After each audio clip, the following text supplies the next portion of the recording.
نحمده ونصلي على رسوله الكريم اما بعد فاعوذ بالله من الشیطان الرجیم بسم اللہ الرحمن الرحیم۔ حضرت ابو بکر صدیق رضی اللہ تعالی عنہ کا تعارف چل رہا تھا۔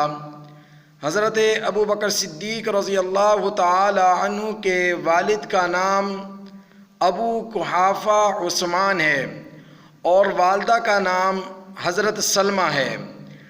آپ کی ولادت سرکار دو عالم حضرت محمد مصطفیٰ صلی اللہ علیہ وآلہ وسلم کے 2 سال کئی مہینے بعد ہوئی۔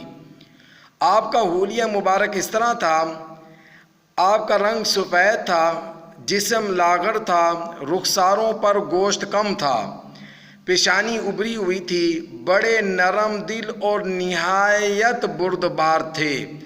آپ صلی اللہ علیہ وآلہ وسلم کی حیات مبارکہ میں آپ صلی اللہ علیہ وآلہ وسلم کے وزیر تھے اور آپ صلی اللہ علیہ وآلہ وسلم کی وفات کے بعد آپ صلی اللہ علیہ وآلہ وسلم کے جانشین ہوئے۔